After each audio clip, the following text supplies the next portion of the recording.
Hey everybody, and welcome to another update on Cats in Black. This is a really short update. To actually get the effect took me a couple days, but there's not much to demonstrate on it. I started adding cloth now, so we have dynamic cloth on the Cats in Black.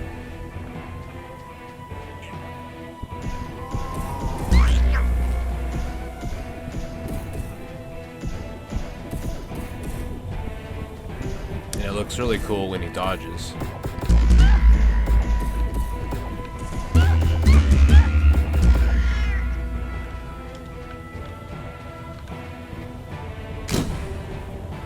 And they also puff into smoke when they die.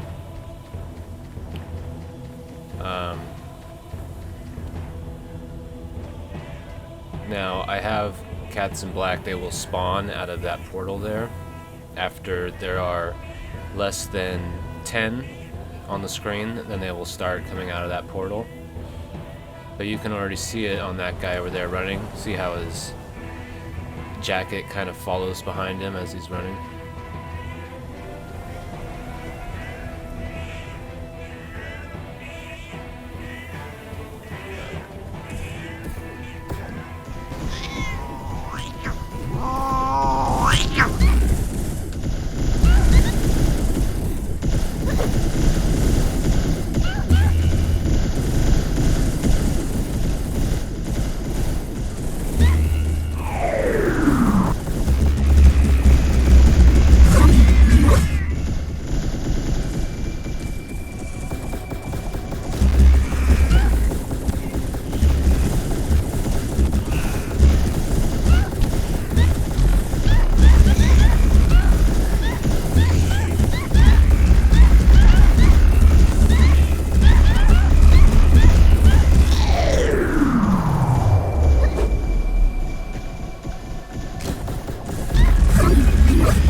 So now you can see it better here. They all go on patrol after they come out of the portal.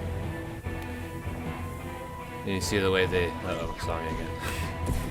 But the way that they come out and they walk around, I think it's really cool looking.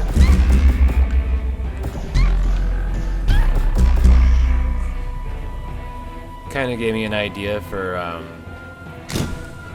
one of the locations. One of the landmarks for the Cats in Black will be the Cats in Black Castle. It'll be kind of like a gothic, vampire-ish kind of castle. Kind of what it reminds me of, how they are walking around so lightly on their feet, kind of almost floating. And you can see the tail of their trench coat flying behind them. It's really interesting.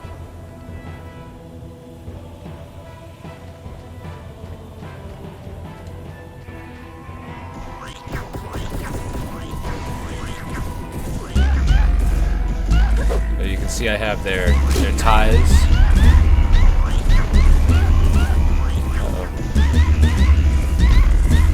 Their ties are animated. Their trench coat's animated, and it's all done with the cloth modifier, it's a third-party software. It doesn't come built into Unreal Engine. You have to load in the plugin in 3D Studio Max. And it takes a bit of tinkering to get it to work. Lots of parameters.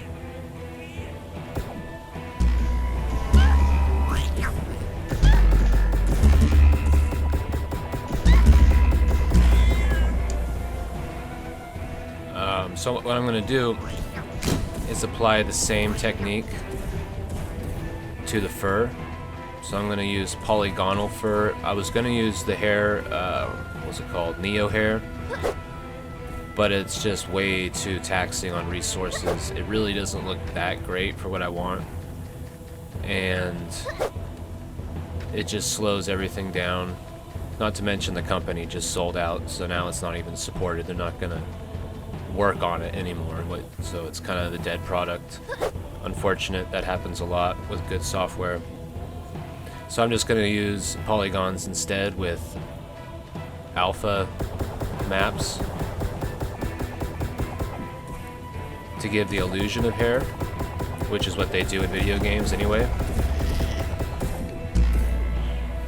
And then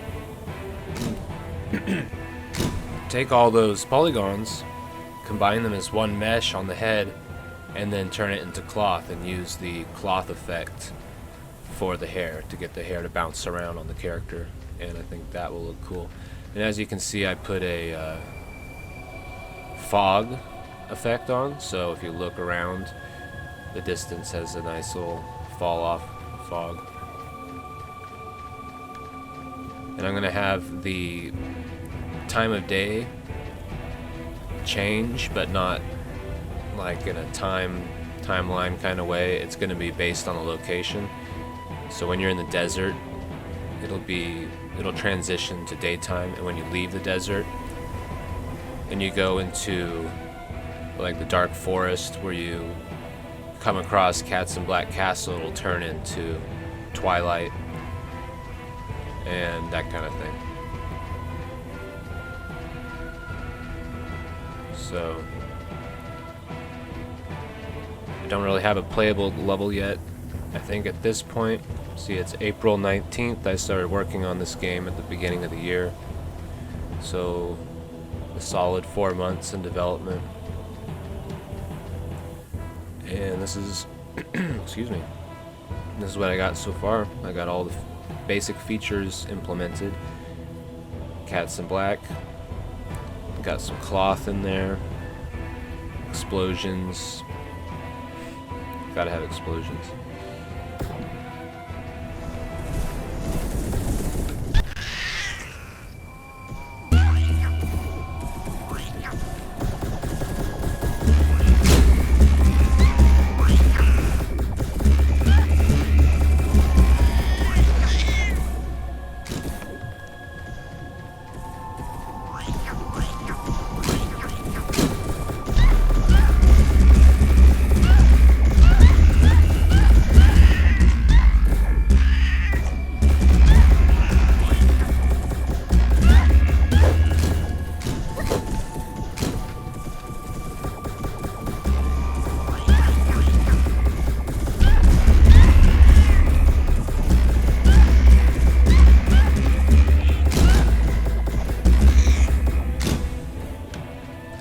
Still have a lot of work to do on the AI because they do get stuck behind things, so I gotta figure out what the methods are to get them to smarten up and walk around the obstacle.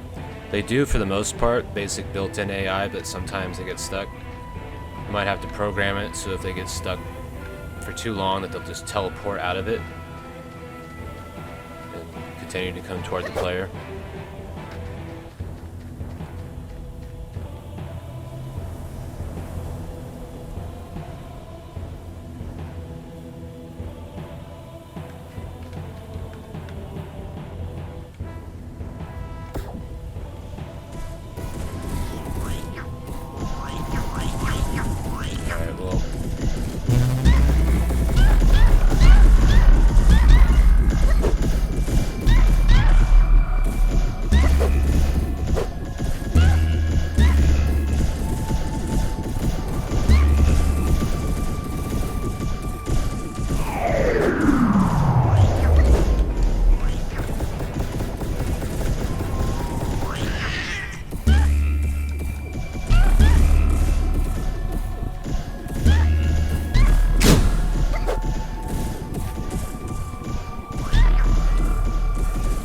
Alright, hopefully in the next update I'll have some more to show off as far as the level and actual objective. I need to start working on title screen options, you know, for graphics, resolution. I want to include the basic option where up and down are inverted when you're shooting for people who are into that kind of thing.